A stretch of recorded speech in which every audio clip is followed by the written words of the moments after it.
Animals are innocent, don't be species.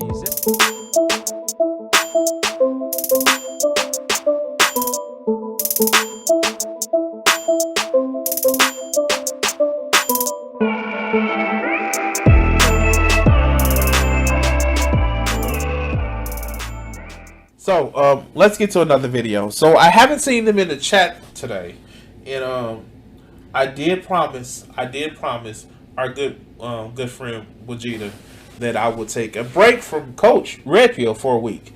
Now, technically, it's been a week. Well,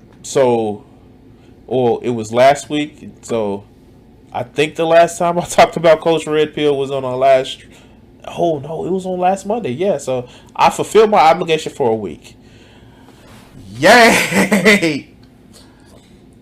Oh god. Okay. So you guys can't be mad at me about this shit. So we're gonna do another Coach Red Pill video, and this is actually an interesting title of one. It's actually one of the shorter ones, and it's on his Gonzalo Laura channel. It's about his experience with a busybody. I swear I didn't realize this. Busybody. Wow. Okay. Yeah. Sure. This is like that. Wow. Okay. Cool. Let's go. I just finished recording my previous video on the Saint Bernard at Zermatt, and it reminded me of something that I had completely forgotten about, but which is totally germane to this conversation. Back in 2001, I was going on a trip around all of North America. I mean, I literally went from New York City to Toronto, around the Great Lakes, to Winnipeg, Edmonton, Calgary. I drove all the way up to Yellowknife, which is the furthermost place you can go to in Canada, then over the Rockies, all over Alaska, down the West Coast to LA. So, like, humble brag. Now, mind you, it's like, yeah, okay, you're traveling all these other places, and it does sound as if, like, yeah, it's actually pretty cool. And especially to a lot of his followers who would never leave their mother's basement. Like, that was a little blow. Okay. And, like, I get it. Like, I don't know if I can travel all by car to the different places. It sounds cool. But let's hear this setup, because that's what he's actually trying to do. He's trying to actually envision that, oh, he's manly and he's traveled, and like somebody's going to ruin that for him. Then across the Southwest, across Texas, across the Deep South. I made it all the way back, and I was going to New York, and I stopped in Washington. I had friends there, and I was visiting them. And I was staying. Wait, if he was going all over North America, he didn't say anything about going to Mexico or any of those other countries that's in like Belize, or what is another one? Fuck, I need to actually look in geography. Guatemala, like, damn, like, he didn't say anything about that. All he said was Canada and the U.S. It's more than North America than that. But let's continue. At a place I'd stayed when I'd been a student at a Mennonite hostel in Washington, D.C. And I stayed there, it's sort of like a nostalgia thing, right? So I stayed there, and I was traveling in the Land Rover with my dog, Claire. And what happened was that the Mennonite hostel did not allow animals in the hostel, which is perfectly fine. Now, it wasn't that cold outside. And Claire, my dog, was used to staying in the Land Rover when need be. Oh no, is this like the Mitt Romney story about how he had his dog on the fucking top of the car? Okay. Oh god. Like, I don't have a pet. I don't have dogs. Like, I have a few friends that actually have pets, but like, did he leave his dog in the fucking car? Because, oh wow. Okay, I'm sorry. And so I was going to leave her in the car, in the Land Rover. Now, before I went to bed, I of course walked her around, and there was this woman who lived in a house next door to the Mennonite hostel, and she had complimented me on my dog, which was a very nice thing. And I'd been walking the dog and getting her to shit and do her business, and we got to talking, and she asked me where I was going to leave the dog, and I said, well, I'm going to leave her in the car. And she was like, oh, you can't do that. That'll be horrible for the dog. And I said, no, the dog's perfectly used to it. It's perfectly fine. Oh, my God. like, dude, like, if you can't take your dog, like, then at that point, if you can't take your dog, maybe you should find somewhere else to stay. But fuck, I'm not a dog owner. But I know people who are dog owners, and it's just like they wouldn't even. Let's continue. You know, she won't be cold. She's got a little nest there. It'll be perfectly fine. And she insisted, and I just blew her off. I just ignored her. I shouldn't have done that because what she did, right? The evil woman, she called up animal control. Wait, she cares about the well-being of your dog, but she's evil. Like, I don't think Coach Red Pill knows what that shit means. But let's continue. And they tried to break into my car. They were going to break the window of my car to take my dog. And the dog inside was terrified. And the dog was like, what the hell's going on? Right? And somebody at the hostel got wind of this, what was going on, and they alerted me, and I went outside and I talked to these people. What are you doing? What are you breaking into my car? And they were saying, oh, you can't leave your dog in the car. And I'm like, why not? Oh. Because of animal cruelty. Like, oh my god. Oh my god. Like, god damn it, man. Like, fuck. He's a piece of shit, like, for real. I know he treats people like shit, but, like, just find somewhere else to stay. Let's continue. Oh, because of some regulation. And so they took my dog, and they kept her in an animal control shelter overnight. First thing in the morning, and they wouldn't allow me to keep the dog or anything, right? And, you know, and they wouldn't process the dog. I had to wait until the morning. And so first thing in the morning, 7 a.m., bright and early, I went down to this animal shelter. And I paid the fine. I paid for the lodging of the dog and got my dog. You know, this woman, just this busybody. I hate the, fuck. God damn it. Now, mind you, he said, well, it really wasn't that cold. Like, so it was cold.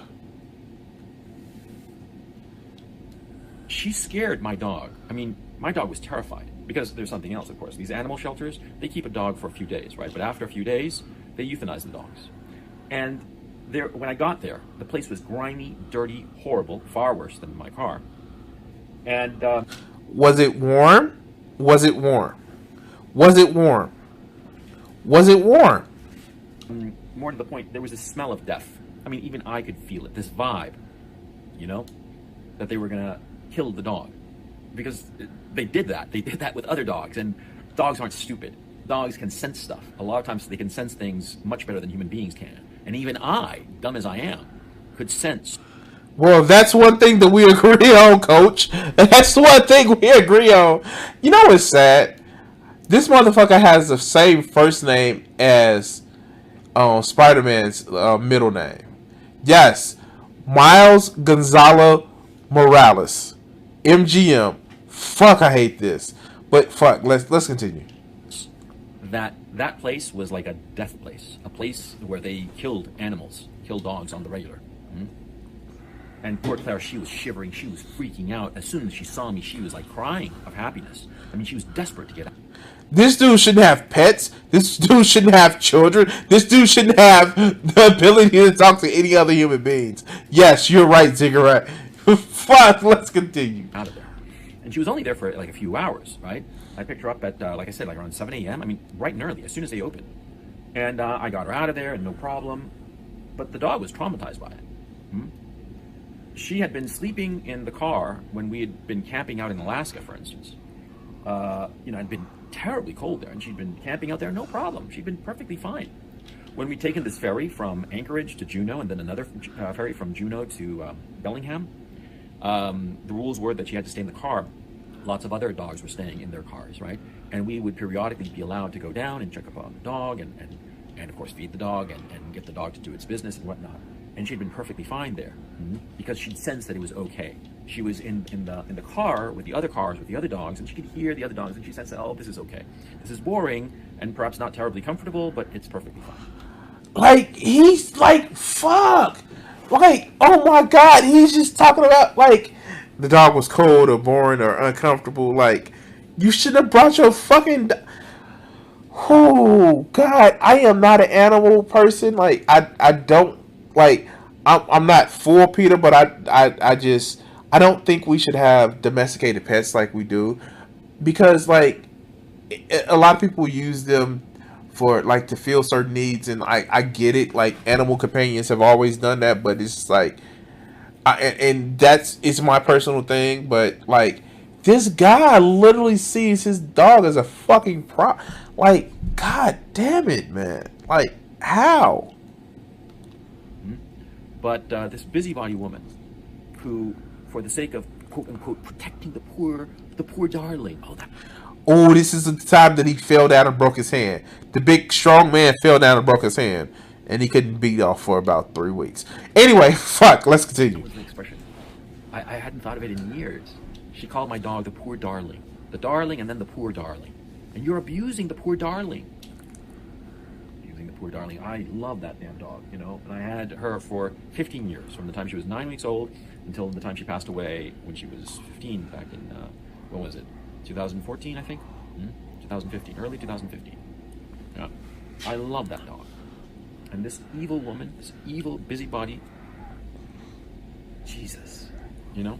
I mean, they could have well just shattered my window to get at my dog, terrified the dog. And what if the dog, out of fear, had bitten them? Because Claire had no problem biting people. There was this homeless guy out. Wait! Oh shit! God damn it! Wait, did he just say his dog had no fear of biting people?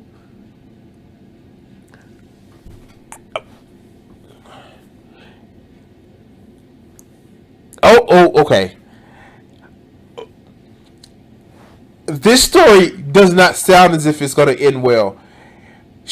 My dog had a terrible fear. She had a habit of biting people, and you start off with the story of it was this homeless guy. Okay, let's hear the story. In Seattle, who'd broken into my Land Rover and stolen some video camera gear, right? She bit that guy.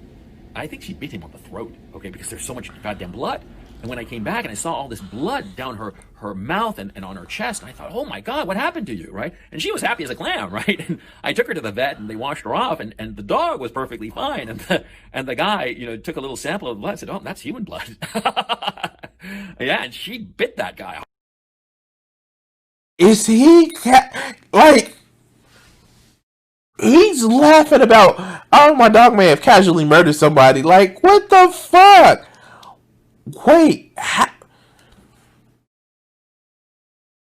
Wow. Okay. Hard, right? Well, what would have happened if she'd bitten the animal control people in Washington, D.C.? You think they would have liked that? You think that maybe they would have euthanized her? Busybodies, man. Busybodies. See, they try to appear that they're good people. Maybe they're trying to convince themselves that they're good people. But all they do is inflict misery on the rest of us. I mean, I didn't go back to that woman and say anything to her. I wanted to. I just decided I was just going to drive out of there and just go on my way. I'd seen the people I wanted to see, and it was fine, you know? I mean, like, you get the idea that Coach Red Pill wasn't just going to talk with her, like, just like talk with her. Like, god damn, he sounds like a social. Fuck, of course he sounds like a sociopath. He's fucking Coach Red Pill. Like, wow, fucking wow. Okay, wow.